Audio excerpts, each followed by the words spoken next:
Hey guys, welcome back to the Digest This podcast. I'm your host, Bethany Cameron, and today we're talking about digestive enzymes, what they're derived from, and if you haven't already assumed from the title of this episode, they're derived from mold, and I want to get into that, and also what better alternatives you can do to better yourself, better your body, and better your family. I also wanted to touch on why I stopped creating the Bethany's Pantry line of the digestive enzymes. If you've been a longtime follower, you know that I did come out with some digestive enzymes back in 2020. It is now 2025, and we put a pause on that, and I'm going to explain why.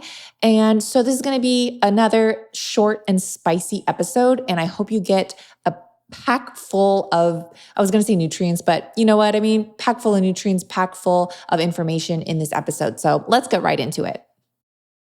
You guys always see me raving about Fatty 15 on my Instagram, and I've been taking it for about a year now and have even gotten my husband on board.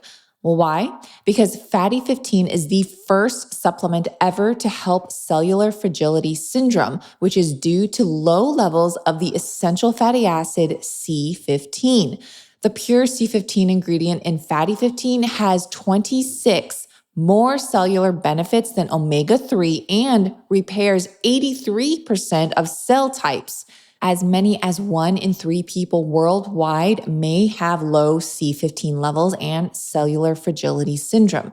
So if you think your omega fish oil is doing you good, think again and try Fatty 15 for a change. And the icing on the cake is that Fatty 15 is 100% vegan with no burpy fish smell. If you are wanting to stop oxidation in the body and slow down aging, or just looking for a safer alternative to omega fish oil, give Fatty 15 a try just like I did. You can get an additional 15% off their 90-day subscription starter kit by going to fatty15/digest and use code DIGEST at checkout. So a few weeks ago, I actually did a reel on my Instagram at Little Sipper. So if you saw that, you may have already kind of have a little bit more information than people that didn't see that. So basically what happened was I shared about how most digestive enzymes on the market today are derived from mold and fungus. And I think a lot of people don't realize that. And so I want to share a little bit more of the information because unfortunately it's not required to list on the bottles of enzymes if it's derived from mold or not. So it can be super sketchy. First of all, though, I did have my very own digestive enzymes back in 2020. And ever since then, we stopped carrying them. We actually sold out. And then back in 2021, we were looking for a new supplier because unfortunately from the information that was given to me is that the supplier, they were changing formulations, they were changing ingredients. I was like, I'm not really happy with these changes because prior to that, I mean, my digestive enzymes, I took them myself multiple times a day. They didn't have any gums, any fillers, no silicone dioxide, no maltodextrin, which is commonly found in the mass enzyme pill production today. And unfortunately, like you'll see tons of fillers, like I said, maltodextrin, silicone dioxide, and those fillers are in so many supplements, not just enzymes. And I feel like it's counteractive because here you think you're taking a supplement, especially a digestive supplement, thinking that it's going to help your digestion, where it contains fillers and all these ingredients that really do the opposite and upset your gut. So I think it's super stupid. Just like the protein powder, I can go on a rant, but you see these protein powders and they're marketed as it's going to help your gut. It's going to help your digestion. This is a gut, sensitive for guts and healthy, blah, blah, blah. Anyways, so yeah, it may have like a probiotic in it or whatever, and it may have enzymes in it, but what the protein powders also have are fillers, gums, stevia, monk fruit, natural flavors. I mean, all of these things. And it's basically like McDonald's saying, hey, we have a probiotic milkshake, and they're just putting probiotics in their crappy milkshakes. And it's not really going to do any different, right? So I feel like that's what a lot of the supplement protein powders and pills on the market today are doing. And they're marketing as, yeah, we do have digestive enzymes, or we do have like protein powder, but it has all these other ingredients in it. So it's really counterproductive. So it was a shame that we didn't come back with it after we sold out and we had to look for different suppliers. We're still looking. It's sad because with all these ingredient and changes and formulations, most suppliers are changing their ingredients for cheaper sources, including the enzymes. And so Newzest had given me this sad information regarding our suppliers. And I asked, if they asked if I wanted to proceed in the production of making more of these enzymes. Again, this was like back in 2021. And I was hesitant from the very beginning and asked just to put a pause as we searched for alternative suppliers that were more pure and truthful. So since then, in 2020, I have yet to find a pure source. And I've been asked by countless of my followers if I will be bringing back the enzymes. And I never say never. However, it's been a challenge for me to accept the fact that most, if not all, modern production of, quote, raw enzyme powders either contain fillers or are derived from fungus and mold. I know you guys, longtime followers, know my stance on citric acid. And if you don't know, citric acid is also made from mold. I have an entire reel on my Instagram about it. I have an entire blog post on littlesipper.com about it. You can go to my blog and read all the sources and supporting information about that, studies, etc. But I'll divert from that topic of the citric acid. But here's what I want to share. What are most enzyme pills on the market derived from today?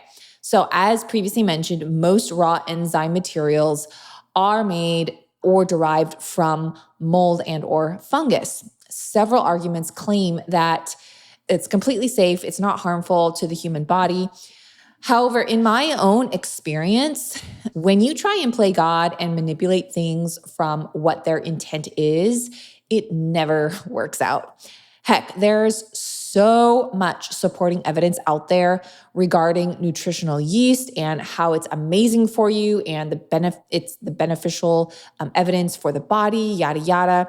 And I personally believed it for years, which put me in a state of a fungal overgrowth in my bloodstream. Again, this was like back in 2014, 2015. This was before I got really sick. This was actually what contributed to me getting entirely sick and got me down to like 85 pounds, skin and bones. And I was taking nutritional yeast thinking it was good for my body. It's full of B12s. They said it was inactive yeast. You don't need to worry. It's not an active yeast. Unfortunately, it wrecked my body. And I have many of my followers that have given me very similar testimonies and have told me, oh my gosh, I was eating nutritional yeast. I was breaking out in hives. I didn't know what was happening. And they stopped it and all of their symptoms went away. But all that to say is I'm very hesitant to just believe that an enzyme created from mold is harmless and won't make mold or fungus grow in your body. So again, this is just a strong belief in me personally, and this is why I feel so passionate about sharing this. I feel like it's the same argument that lab-grown meat is the same as natural animal meat you get from a farm. No, it's not. I don't care what they say. You've heard the claims. Lab-grown meat is the same exact chemical. It has all the same structures and DNA and blah, blah, blah. It's not the same. Lab-grown, anything is not the same as what you can find in nature. So anyways, most of the enzymes you find in supplements are derived from fungal sources such as aspergillus and different types of aspergillus. And there's several other types of mold, not just the aspergillus family. So what is an alternative to digestive enzyme pills? I want to get into that.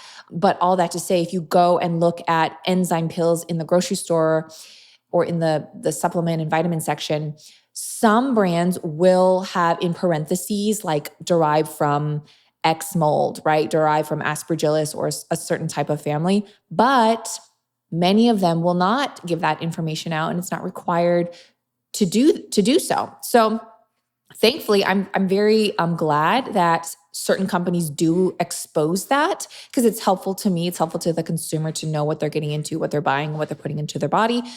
But not every brand is that transparent. So it's really hard to say. I mean, if you really want to know, I would just say call the company and see. But even if it was super pure, I mean, we all know there's other fillers and maltodextrin and other things in these supplements. So it's like, okay, what did we do before we had pills? What did we do before we had all these supplements? Yeah, we got it from food, right? We got it from nature. So I'm going to share my digestive boost, which is a very key component and thing that I incorporated into my daily routine when I was healing with my gastroparesis and gut issues. If you guys don't know my story, long story short, I literally almost died from digestive issues. I had gastroparesis among so many other things like overgrowth of yeast, candida, parasites, etc. But gastroparesis in particular is paralysis of the stomach. Gastro and then paresis is paralysis. And so my stomach wasn't actually working. The muscles in my stomach weren't contracting. And when your stomach muscles don't contract, it doesn't move food down your digestive tract. So think of your digestive tract as a snake. And when a snake eats something, you can kind of see what the snake ate, and you can see it move through the snake's belly, basically, right? So that wasn't happening with my stomach because my stomach muscles were contracting. So food was literally rotting in my stomach, sitting there, not going anywhere. And it was just so painful. I mean, I had to do enemas. I think I counted one day I think I did like over 20 enemas in a day just to help push the food through my body. Otherwise, it was not going anywhere and I was burping it up. Things were coming out whole, like literally was not digesting or absorbing anything. Again, another tangent, but all that to say is this digestive boost that I'm going to share really helped awaken my digestive tract. It gave me the enzymes and it helped me break down the food and pass it. And it was something that my holistic practitioner that I went to, I still see him. He moved to Turkey, but I still see him when he comes to visit. He's currently helping me with my mold situation right now. And he comes about every couple of months, visits from Turkey. And anyways, such a sweet friend. And he knows so much. And so I was able to work with him back in 2014, 2015, learned so much from him. And this recipe of the digestive boost is also in my book that came out in 2020, 5 years ago. I can't believe it. My book is called Digest This by Bethany Ugardi. That's my maiden name. You can get it from Amazon. You can get it from Barnes & Noble if you walk into the Barnes & Noble stores. And it's a smoothie. It's super easy to make. It's just made from 4 simple ingredients. Fruit. You can get the fruit from any grocery store, really, wherever you are in the world. And it's all designed to help support your gut. And you don't have to chug this smoothie it's not a huge thing that you consume. It's literally like half a cup, if that. So I don't call it a smoothie because it's like a little shot per se. So I just call it my digestive boost. And so it contains papayas. And those are especially great for your gut as they contain so many different enzymes. The enzyme called papain. I pronounce it papain. I know other people pronounce it differently, but I love papaya smoothies. But again, this is just one of 4 ingredients in the digestive boost. We've got mango, papaya, pineapple, and kiwi. So these particular fruits all contain different types of enzymes. They don't all contain, the same enzyme because each enzyme is designed differently to help digest fats, carbs, and proteins. And so they all serve a different purpose. So mangoes, they contain the digestive enzyme amylase, which are a group of enzymes that break down carbs from starch into sugars like glucose and maltose. The amylase enzymes in mangoes become more active as the fruit ripens. This is why mangoes become sweeter as they start to ripen. Amylase enzymes are also made by the pancreas and your saliva glands. They help break down carbs so that they are easily absorbed by the body. That is why it's often recommended to chew food thoroughly before swallowing, as amylase enzymes in your saliva help break down carbs for easier digestion and absorption. So I also want to be clear that we do, as human beings, create these enzymes naturally in our body. I think that God designed our body just incredibly amazing. And so he knew what we needed. And so chewing food produces digestive enzymes naturally, right? But I also know for a lot of people with gut issues, or they maybe have autoimmune issues, etc., the way that they produce enzymes might not be as efficient as, quote, a normal, healthy human being. So they do need extra help because their body is not producing enough of these enzymes. Pineapple.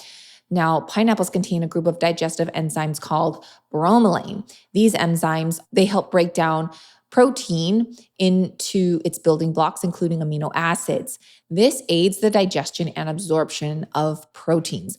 Bromelain can be purchased in powdered form to help tenderize tough meats. It's also widely available as a health supplement to help people who struggle with digestive issues. But it's really good to know the source. And so that's why I always like, you know what, if you can get it from the source, like literally a pineapple, all the better.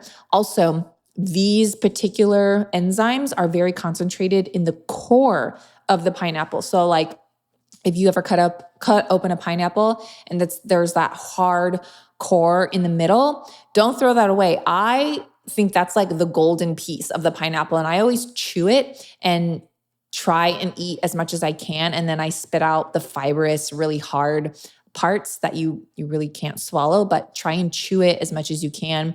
Even if you can't swallow everything, just chewing it and absorbing the liquids, you will get the digestive enzymes just from gnawing on the hard core.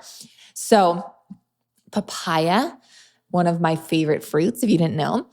It's another tropical fruit. If you notice, all these fruits are tropical. And this one is, again, rich in digestive enzymes. And just like pineapples, papaya also contains protease that helps digest proteins. Studies have shown that taking a papaya-based formula may help ease digestive symptoms of IBS, such as constipation and bloating. If you want to eat papayas, just make sure to eat them ripe and uncooked, as heat exposure can destroy their digestive enzymes. Also, if you're pregnant, be aware. If you eat an unripe or semi-ripe papaya, they may stimulate contractions. So, that could be a good or a bad thing. You don't want to go into labor too soon, but if you're kind of a ticking time bomb and you're like, when am I going to go into labor? You may want to look into some papaya, some unripe papaya. So there's a little tip there. Now, last but certainly not least, kiwi. Many of you guys know that the kiwi fruit is an edible berry that is often recommended to ease digestion and constipation. It's a great source of digestive enzymes, particularly a protease called, I can't even pronounce it, but I'm horrible at pronunciation, but actinidine, I feel like it's called. But this enzyme is very well known to help digest proteins and is commercially used to tenderize tough meats as well. There was an animal study and that found that adding kiwi fruit to the diet improved the digestion of beef, gluten, and soy protein isolates in the stomach of these animals. Many results showed that animals fed kiwi fruit with active digestive enzymes in that fruit, the meat that they consumed, they were able to digest it more efficiently. The meat that these animals consumed also moved faster through the stomach. So there's also some human-based studies, and those studies have found that kiwi fruit aids in digestion, reduces bloating, and helps relieve constipation. So there's not just animal studies to back this, there are human studies as well. And I personally eat the skin of the kiwi. I think that certainly if you are eating the skin of anything, especially kiwi, make sure you buy organic because obviously you're eating the entire fruit. And of course, make sure to wash it really, really well. I love Branch Basics. You can use their concentrate. You can use them not only in your bathrooms and on your countertops, but yes, it is effective enough to use it on your floors, but gentle enough and safe enough to even wash your fruits and veggies with it. And I just like squirt a little bit of their concentrate. No affiliation. Like they're not sponsored. They're not sponsoring this, but I just love Branch Basics. You could just pour a little bit of their concentrate and give it a good scrub of whatever you're washing and then run it under the water and you should be good to go. I do have a code. It's an affiliate code, disclosure. And I believe it's I don't even know, but I think it's a Little Sipper. It could be Little Sipper 10 or Little Sipper 15. So just try them all, you guys.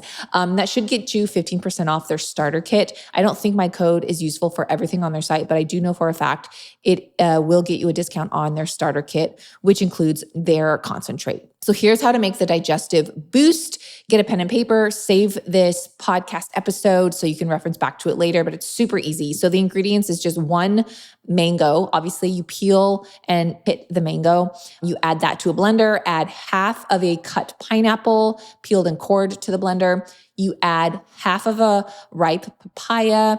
I would remove the seeds. You can eat the seeds. I would not include the seeds in it just because they're quite peppery and spicy. They are great if you want to help eliminate parasites, but maybe you want to, just kind of do a one shot and like eat them because they won't be enjoyable in the smoothie.